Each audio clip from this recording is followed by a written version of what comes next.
Selamat pagi Bapak dan Ibu sekalian.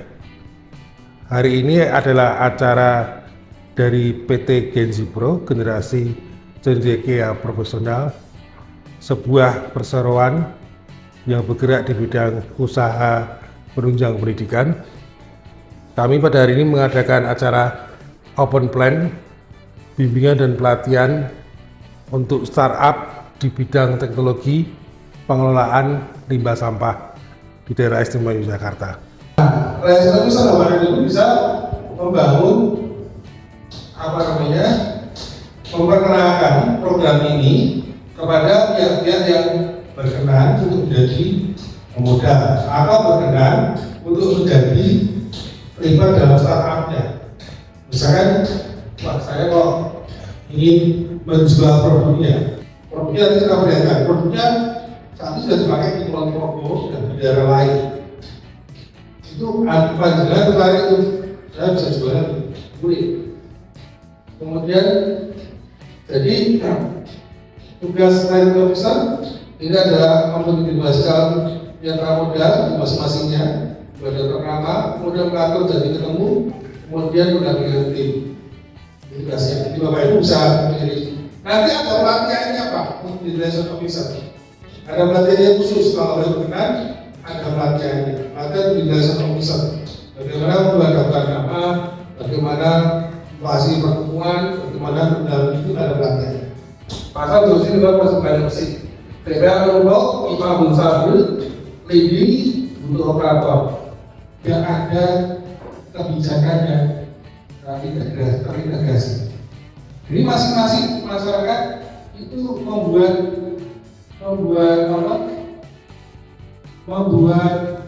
solusi sendiri. Di masing-masing membuat solusi sendiri. Open Plan itu apa? Open Plan adalah open, buka, plan, membuka rencana. Rencana apa? Rencana bisnis. Jadi rencana bisnis, pelatihan dan pendampingan yang dilakukan oleh PT Genzipro kepada startup di bidang teknologi pengelolaan dan pengolahan limbah di daerah istimewa Yogyakarta. Kenapa kok di Yogyakarta? Karena di Yogyakarta saat ini terjadi darurat sampah, yaitu karena tempat pembuangan sampah air Piungan sudah ditutup, maka tidak ada lagi tempat untuk pembuangan sampah open dumping. Jadi sampah itu harus diolah. Oleh karena itulah kita mengadakan acara hari ini untuk menjelaskan cara bisnis dari PT Genzipro, melakukan bimbingan teknis, pelatihan dan pendampingan kepada startup atau perusahaan rintisan yang bergerak di bidang teknologi pengolahan dan pengelolaan limbah sampah. Jadi Bapak dan Ibu bisa menjadi mitra modal atau bisa menarik orang untuk menjadi mitra modal mandiri bersama-sama dengan Jogja untuk mendirikan PT ini. Ini rekam jejak lapangan. Jadi Inteklink dengan nama pusat dengan operasi mereka sudah menginstal produk-produk untuk mengolah sampah akhir, baik itu sampah padat atau sampah cair di kurang 300 tempat lah di seluruh Indonesia.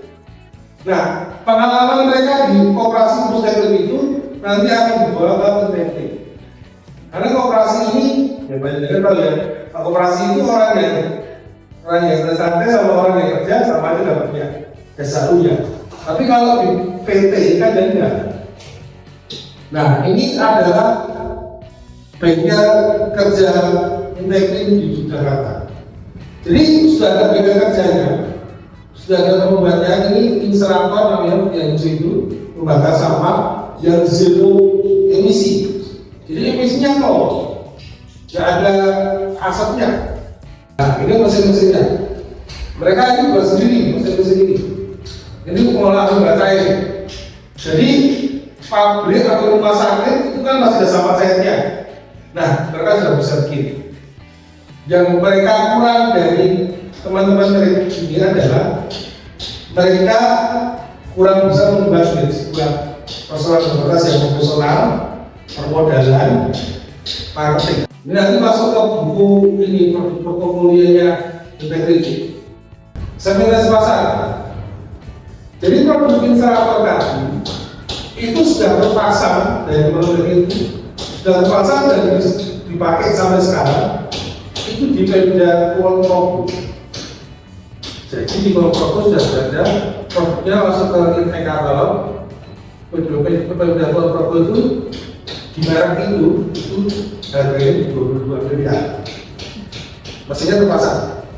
Jadi kalau Bapak Ibu ngajak calon yang mau diajak untuk terlibat dalam mesin ini, ingin lihat mesinnya sudah apa sih?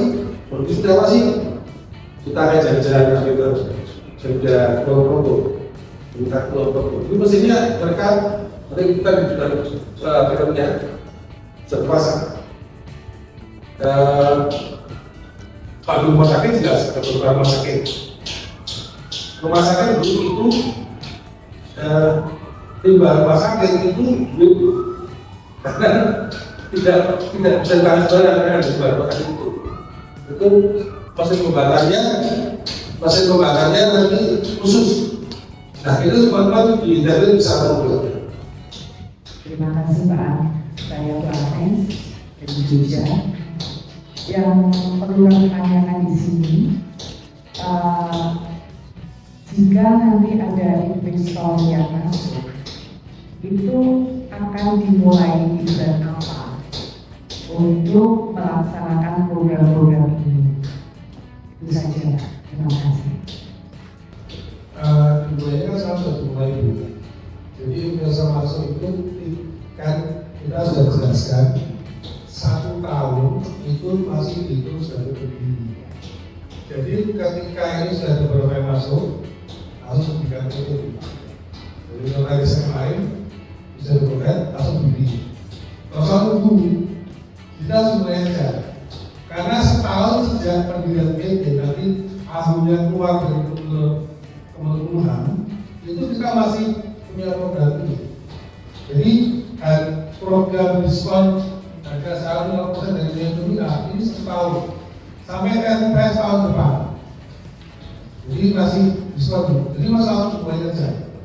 Kira-kira sudah beberapa orang kumpul gitu ya. Mungkin tepatnya setelah Overland Jogja. Jadi kan dulu ini kan Overland Semarang sama Nagara. Ini saya Nagara ke Overland Jogja.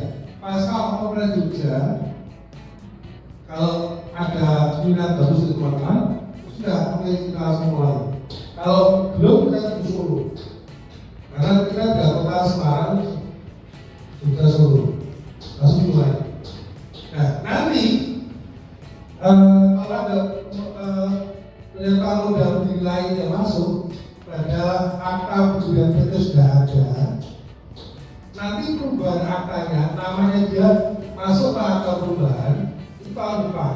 Jadi intinya PT Gensico itu punya proyek pendampingan dan pelatihan dan pendampingan kepada teman-teman yang tadi di Jakarta.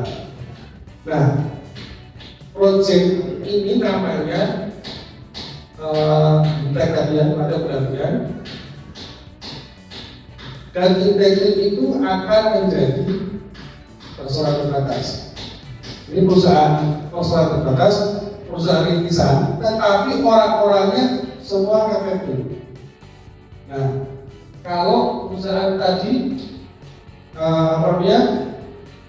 akan menjadi perusahaan terbatas, itu kami mengajak kepada banyak orang terkait dengan program seperti ini, itu untuk memperkenalkan integrity, sekaligus memperkenalkan program Gensico, kemudian nanti mengajak barang siapa yang berkenan untuk terlibat dalam proyek ini, terutama sebagai pemodal atau sebagai license officer, sebagai yang mencari mereka yang modal.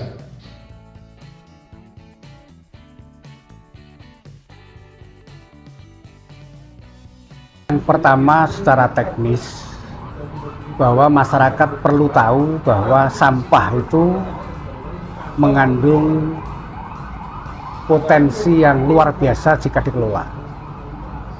Jadi kita memahamkan kepada masyarakat bahwa sampah yang maknanya samu barang kudu dipapah harus dipahami oleh setiap individu, sehingga kita tahu tentang prospek baik secara ekonomi, secara kesehatan, lingkungan untuk masyarakat.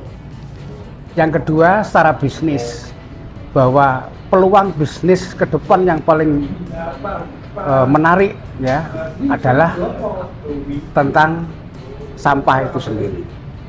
Karena masyarakat mungkin tahunya sampah itu satu hal yang mengganggu, yang tidak bermanfaat. Padahal kalau dikelola secara baik, maka ke depan justru sampah itu akan mendatangkan rezeki yang melimpah.